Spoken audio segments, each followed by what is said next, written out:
नमस्कार। तो आज एक नए एपिसोड में फिर आपका स्वागत है। और आज हम इस एपिसोड में जो है कुछ बड़ी ख़ास चीज़ों के ऊपर बात करने वाले हैं।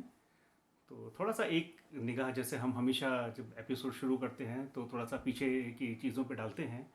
तो पिछले एपिसोड में जो है, जो हमने डिस्कस किया था कि एक आउटर स्पेस से जो है एक प्लैनेट, जिसको कि नाम था जिसका मार्डुक, और जिसको कि हम 10th प्लैनेट भी कहते हैं, वो हमारे सोलर सिस्टम में आता है। और यहाँ पर जो एक बहुत बड़ा ग्रह होता है तियामत, उससे टकराता है, मतलब उसके जो है ना वो सैटेलाइट्स टकराते हैं और उससे अर्थ और मून बनते हैं। और उसके बाद जो है वो फिर अपना जो है अपने रास्ते निकल जाता है।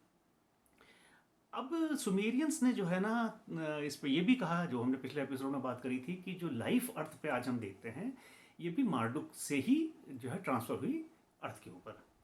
और इस चीज़ को जो है ना बाद में जो है ना आजकल के मॉडर्न साइंटिस्ट ने भी जो है ना वो एक थ्योरी के ज़रिए कन्फर्म किया, जिसको कहते हैं पेनस्पर्मिया। अब जो इसमें एक हमने चीज़ और भी डिस्कस करी थी, वो ये था कि जो बेबीलोनियंस थे वो उन्होंने अपने एक भगवान के नाम पर, अपने गॉड के नाम पे इसका नाम रखा था मार्डुक। लेकिन जो सुमेरियन सिविलाइजेशन के लोग थे जिन्होंने इन क्यूनिफॉर्म टैबलेट्स पर ये पूरी कहानी लिखी, वो इस प्लेनेट को कहते थे निबिरू। तो मार्डुक और कुछ नहीं है, वो उसी का दूसरा नाम जो है वो निबिरू है, क्योंकि अब ये नाम निबिरू जो है हमारे आगे के जो एपिसोड्स होंगे, आगे के डिस्कशन होगा, उसमें ही आएगा बार बार। मार्डुक भी रहेगा, लेकिन अभी हम ज़्यादातर इसके बारे में, निबिरू के बारे में बात करेंगे। जो नेपच्यून जो हमारा प्लैनेट था, जब इसकी डिस्कवरी हुई वो हुई थी 1846 में। तो 1846 में जब नेपच्यून डिस्कवर हुआ, उस टाइम एक बड़ा ही एक अंदाज़ा था साइंटिस्ट के अंदर कि कुछ ना कोई चीज़ जो है वो सुदूर अंतरिक्ष में कोई बहुत बड़ी कोई चीज़ है, जिसका कि असर हमारे प्लैनेटरी सिस्टम पे, हमारे जो सोलर सिस्टम है इसके ऊपर पड़ता है। क्योंकि नेपच्यून और यूरेनस के अंदर जो है ना उनको कुछ स्ट्रेंज जो है वो एनोमलीज दिखाई देती थी। और वो जो है हमने शायद पिछले उसमें भी आपको इसके बारे में बताया था कि जो यूरेनस है वो टिल्टेड है, बिल्कुल एक तरफ जो है ना वो झुका हुआ सा है। और जो मैग्नेटिक फोर्स है नेपच्यून और यूरेनस का, वो बहुत ज़्यादा डिस्टर्ब्ड है। वो बिल्कुल वो नेचुरल मैग्नेटिक फोर्स जैसा कि हम बाकी प्लैनेट्स का देखते हैं वैसा नहीं है। तो ये क्यों है, उसके रीजंस वो ढूंढने के लिए उन्होंने अपनी जो है ना वो खोज जारी रखी थी, और वो उस चीज़ को लगातार ढूंढते रहे कि ये आखिर एनोमली किस वजह से हो रही है। 1906 में, 1906 में एक अमेरिकन एस्ट्रोनॉमर थे, मैथमेटिशियन भी थे, वो बिजनेसमैन भी थे। उनका नाम था पर्सिवल लॉवेल। पर्सिवल लॉवेल साहब ने क्या किया कि उन्होंने एक हाइपोथेसिस जो है पहली बार जो है वो रखी सामने। और उन्होंने कहा कि नहीं, एक प्लैनेट जो है वो इसके बियॉन्ड नेपच्यून के है, जैसा कि सुमेरियंस ने भी कहा। और उन्होंने उसका नाम जो है ना वो दिया प्लैनेट एक्स।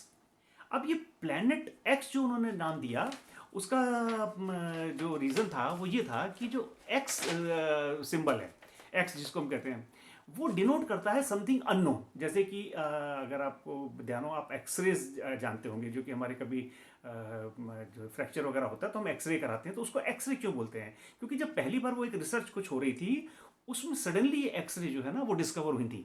और क्योंकि उनको उनको पता नहीं था ये क्या चीज़ है, तो उन्होंने उसका नाम रख दिया था एक्सरे, कि भाई ये अननोन रहे, इसके बारे में हम जानते नहीं हैं। तो पर्सिवल लॉवेल साहब ने भी उसका नाम जो है ना वो रख दिया प्लैनेट एक्स, कि भाई हम इसके बारे में नहीं जानते ये क्या चीज़ है, इसका कोई नाम अभी हम तय नहीं कर पा रहे हैं, तो इसको हम कहेंगे प्लैनेट एक्स। लेकिन जो रोमन न्यूमरल्स होते हैं उसमें एक्स का मतलब होता है 10। ये तो हम जानते हैं। अब यहाँ पर क्या कोई कनेक्शन आपको दिखाई पड़ता है? क्योंकि अभी तक हम बार बार इस चीज़ को कह रहे हैं कि सुमेरियंस जो है वो इसको कहते थे प्लैनेट 10th प्लैनेट। तो खैर एनीवे, तो एक ये छोटा सा कनेक्शन हमको यहाँ पर दिखाई पड़ता है। लेकिन बाद में जो है लेटर ऑन इस हाइपोथेसिस को जो बाकी के जो हमारे साइंटिस्ट थे उन्होंने इसको रिजेक्ट कर दिया कि ये जो थ्योरी है ये ठीक नहीं है इसका, क्योंकि उनको कोई प्रमाण नज़र नहीं आ रहा था, कोई चीज़ उनको दिखाई नहीं दे रही थी ऐसी। उनको ये तो वो मानते थे कि हाँ भाई, मतलब जो है ना नेपच्यून और यूरेनस के अंदर जो है ना वो कुछ गड़बड़ है, इसके मतलब जो है ना वो मैग्नेटिक फील्ड को लेके, उसके ऑर्बिट को लेके और बाकी चीज़ों को लेके।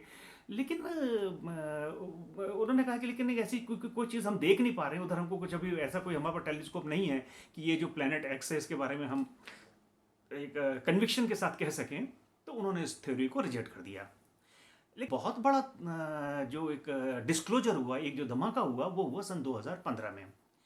2015 जनवरी में एक बहुत प्रेस्टिजियस अमेरिकन यूनिवर्सिटी है, कॉलटेक यूनिवर्सिटी।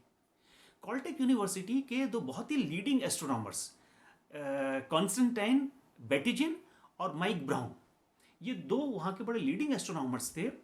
उन्होंने एक मैथमेटिकल मॉडलिंग करी और उस मैथमेटिकल मॉडलिंग के बेसिस पे उन्होंने इस एक थ्योरीज अपने रिसर्च को सामने रखा और ये कहा कि भाई एक बहुत ही बड़ा जाइंट प्लेनेट, मतलब विशालकाय प्लेनेट जो है वो हो सकता है, जिसका कि ऑर्बिट भी जो है ना वो बहुत ही इरेगुलर सा ऑर्बिट है उसका, सन के बियॉन्ड जो है, सन के चारों तरफ जो उसका ऑर्बिट है वो बहुत ही इलांगेटेड है, बहुत बड़ा ऑर्बिट है उसका, और ये जो है वो नेपच्यून के बियॉन्ड में हो सकता है। तो उन्होंने कहा ये जो जाइंट प्लेनेट है बियॉन्ड नेपच्यून, जिसका उन्होंने मतलब जो है ना अपने रिसर्च में इसका को रखा, बताया इसका जो मास है वो अर्थ से करीब करीब 10 गुना ज़्यादा हो सकता है, 10 times more than the mass of earth. इतना बड़ा ज़्यादा इसका मास है इस प्लेनेट का। और ये जो है जो साइज़ है इसका वो करीब करीब अर्थ से 4 गुना बड़ा हो सकता है, यानी कि almost the size of Neptune and Uranus. ये करीब करीब जो दोनों प्लेनेट हैं वो अर्थ से 4 गुना ज़्यादा बड़े हैं साइज में। और उन्होंने ये भी एस्टिमेट एक किया कि इसका जो ऑर्बिट है अराउंड द सन इस प्लेनेट का, वो उसको एक पूरा चक्कर लगाने में 10 से 20 हजार साल तक लग सकते हैं। ये सुमेरियंस नहीं कह रहे हैं, ये है आजकल 2015 की रिसर्च है। 2015 के जो कॉलटेक यूनिवर्सिटी के साइंटिस्ट हैं वो इस चीज़ को कह रहे हैं कि ये जो है ना इस तरीके का प्लेनेट बियॉन्ड नेपच्यून हो सकता है। इस चीज़ के ऊपर जब इस थ्योरी सामने आई, और बहुत ही, क्योंकि आजकल के टाइम ने बहुत सारे डेटा को खंगाला होगा, काफ़ी चीज़ों को मतलब जो है ना वो कंसीडर किया होगा, तब उन्होंने ये बात कही है। तो इसमें जो नासा है, नासा मतलब national aeronautics and space administration है, हम सब जानते हैं अमेरिका की बहुत बड़ी स्पेस रिसर्च बॉडी है ये। तो उसके जो नासा के जो एक डायरेक्टर हैं प्लानिटरी साइंस डिवीज़न के, जिनका कि नाम है जिम ग्रीन, उन्होंने कहा कि ये this is an exciting discovery, ये बहुत ही एक्साइटिंग डिस्कवरी है, लेकिन अभी इसको कंफर्म करने में या डिक्लेयर करने में कि हाँ प्लैनेट एक्स या ये 10th प्लैनेट या जो भी, हम अभी उसका कोई नाम नहीं इन्होंने दिया है अभी, तो है बियॉन्ड नेपच्यून, इसको इसके लिए भी हमें टाइम लगेगा, भाई हमें थोड़ा सा इस पर रिसर्च करना पड़ेगा, हमको और टेक्नोलॉजी, क्योंकि आज की तारीख में भी हमारे पास इस तरीके के टेलीस्कोप्स नहीं हैं कि हम जो है इस प्लैनेट को देख सकें। तो उन्होंने कहा कि हम इसका इंतजार करेंगे और देखते हैं कि कितना टाइम लगता है, उसके बाद हम इसको डिक्लेयर करेंगे। लेकिन अब इन सब चीज़ों से एक चीज़ तो बिल्कुल श्योर है कि आज से 6000 साल पहले सुमेरियन सिविलाइजेशन के जो एस्ट्रोनॉमर्स थे, जो स्कॉलर्स थे, वो मतलब जो है ना हवा में बात नहीं कर रहे थे, वो उनको कुछ ना कुछ तो पता था, जो उन्होंने बड़े ही कन्विक्शन के साथ इस प्लेनेट के बारे में लिखा है।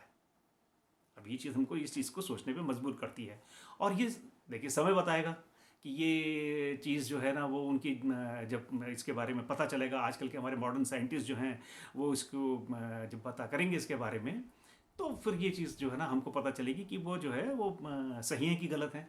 लेकिन आज की तारीख में हम उनको बिल्कुल जो है नकार नहीं सकते ये कह के कि नहीं उनकी जो थ्योरी है वो गलत है, या हम उसको जो है ना नहीं मानते, या जो भी मतलब जो है ना हम अभी तक इसके बारे में सोचते हैं वो एक माइथोलॉजी है, ऐसा तो नहीं कह सकते अब, क्योंकि अब जो मॉडर्न साइंटिस्ट हैं उसमें उन्होंने काफ़ी काम किया है। और ये भी कहा जाता है कि अगर किसी चीज़ का अगर एविडेंस नहीं है हमारे पास, तो ऐसा नहीं कि वो चीज़ ना हो, मतलब absence of evidence doesn't mean that evidence of absence. तो ऐसा नहीं है कि वो चीज़ मतलब जो नहीं है तो मान लें कि नहीं भाई ये तो हो ही नहीं सकती। आज हमारे पास एविडेंस नहीं है, कल को हो गया तो हमें मानना पड़ेगा, क्योंकि हमको तो लगातार ये अब ऐसा होता जा रहा है कि आपको एक एक करके चीज़ें पता चलती जा रही हैं, और हम उन चीज़ों को पहले कहते थे नहीं नहीं ये तो जो है वो पॉसिबल ही नहीं है। जैसे कि एक ज़माने में कहा जाता था कि अर्थ जो है वो इस पूरे ब्रह्मांड का जो है ना वो सेंटर है, और बाकी सब चीज़ें इसके चारों तरफ घूमती हैं, और ये फ्लैट है, और ये हुआ है हमारी पृथ्वी पे। तो टाइम टू टाइम चीज़ें जैसे जैसे लोग इवॉल्व हुए, जैसे जैसे चीज़ों के बारे में पता चलता गया, तो लोग जानते गए और उस चीज़ को मानते गए। तो ऐसा अब यहाँ पर भी ऐसा है कि हम इसको, क्योंकि आज भी हम बहुत सी चीज़ों के बारे में जो है ना वो ढूंढ रहे हैं, आज भी बहुत सी चीज़ों के बारे में पता कर रहे हैं जिनके बारे में हम नहीं जानते। और वो खाली एस्ट्रोनॉमी में ही नहीं है, मेडिसिन आप ले लीजिए, आप जितने भी फील्ड हैं साइंस के, आर्ट्स के, जिनके बारे में हमको अभी बहुत कुछ चीज़ें जो है पता चलना बाकी है। तो तब तक के लिए हमको फिर अभी क्या करेंगे, हमको सिर्फ उसके लिए पेशेंटली इंतज़ार करना पड़ेगा।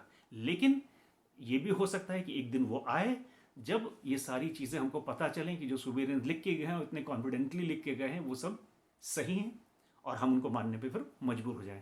तो चलिए, हम और आप मिलकर तब तक का इंतज़ार करते हैं और अब इस यात्रा को आगे फिर हम अपने अगले एपिसोड्स में आगे जारी रखेंगे और देखेंगे कि सुबेरियंस ने उनके यूनिफॉर्म टैबलेट में इतना अमेजिंग और क्या क्या लिखा है। तब तक के लिए नमस्कार, बहुत बहुत धन्यवाद।